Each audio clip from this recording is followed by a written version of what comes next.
Untuk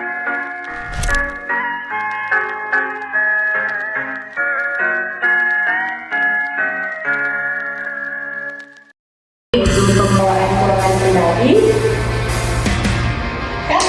Walked round the block 1,000 times. You missed every call that I had tried, so now I'm giving up.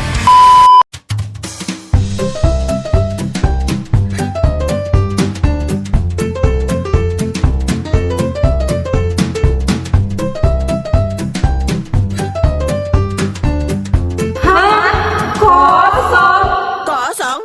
Astaghfirullahalazim. Astaghfirullahalazim. Qad ja'ala berbagai quda sampai lupa orang tua. Apa sih pengelolaan keuangan pribadi? Kenapa sih pengelolaan keuangan pribadi itu penting? Pengelolaan keuangan pribadi merupakan proses perencanaan, pelaksanaan, dan evaluasi untuk mencapai tujuan finansial yang diinginkan dan untuk menjaga keuangan yang stabil. Dengan pengelolaan keuangan pribadi yang baik, kita dapat mengoptimalkan pendapatan, menghindari masalah keuangan, serta meraih impian dengan lebih stabil dan sejahtera.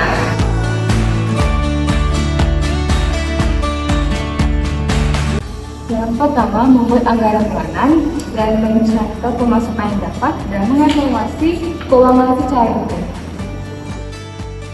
Yang kedua, mengutamakan kepentingan dibandingkan keinginan. Yang ketiga, rutin menabung dan menyiapkan dana darurat.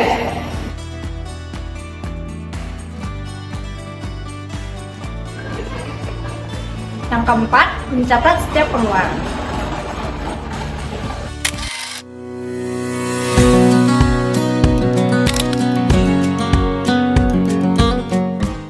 Halo semua, di sini saya bersama rekan saya sebagai stakeholder. Jadi silahkan mengenalkan diri. Oke, baik. Perkenalkan, nama saya Aditya Fernando. Saya mahasiswa Universitas Sriwijaya Pendidikan Ekonomi tahun 2024. Dan saya berasal dari Kabupaten Ogan Komering Ilir. Dan kebetulan saya di sini ngekos atau ngontrak di daerah Bukit. Nah, langsung saja di sini saya akan menanyakan pertanyaan yang pertama, yaitu apa yang Anda rasakan ketika keuangan Anda menipis pada saat akhir bulan? Ya, biasanya pada akhir bulan anak kos ini mengalami yang namanya menipisnya keuangan. Jadi ada beberapa cara yang saya lakukan untuk mengatasi permasalahan tersebut. Jadi yang pertama ini mengevaluasi pengeluaran.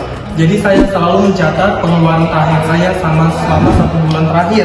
Yang kedua ini memprioritaskan kebutuhan pokok seperti untuk makan, kendaraan, atau uang saku untuk kuliah. Dan yang ketiga ini mencari penghasilan tambahan seperti membuka joki untuk makalah, PPT, ataupun lainnya. Apakah Adit pernah tidak sadar telah menghabiskan uang untuk berbagai barang yang tidak terlalu penting?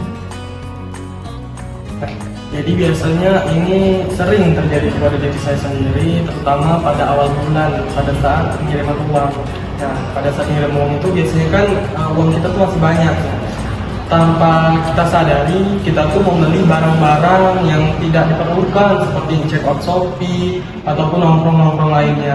Dan tanpa kita sadari bahwasannya uang itu tinggal setengah ataupun tinggal beberapa gitu.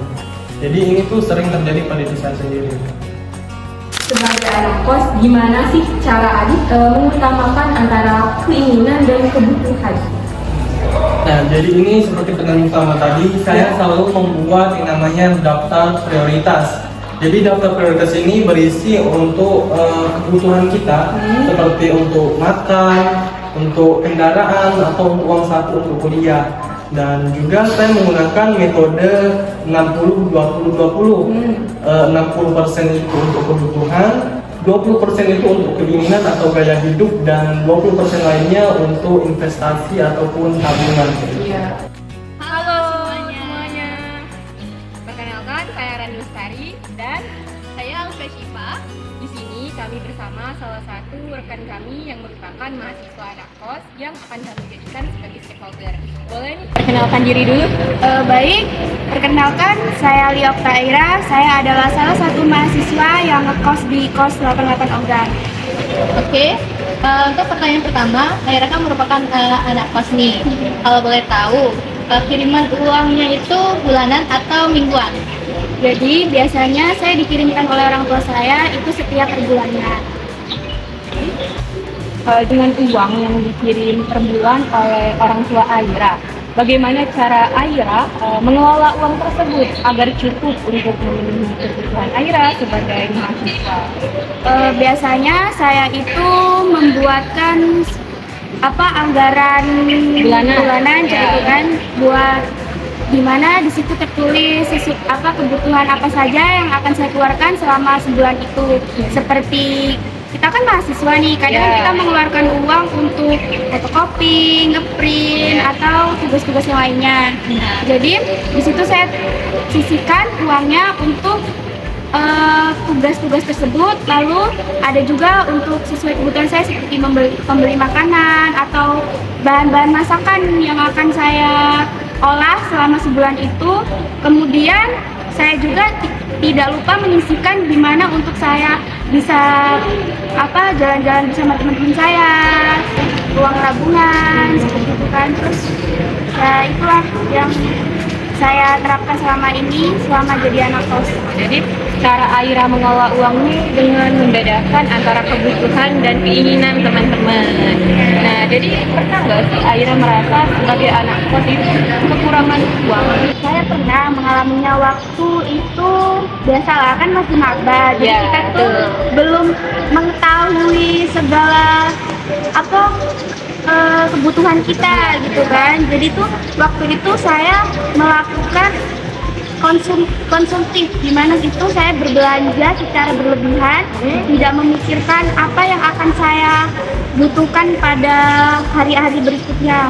Jadi setelah itu saya merasakan bahwa saya nggak cukup nih buat hari-hari selanjutnya. Jadi akhirnya di situ saya memilih untuk disisihkan kembali uang-uang tersebut, dan alhamdulillahnya cukup gitu. Jadi budaya konsumtif yang dilakukan oleh Aira ini ternyata berdampak pada keuangan pribadi Aira di akhir bulan. Nah, semenjak saat itu Aira mulai melakukan pengelolaan keuangannya per bulan.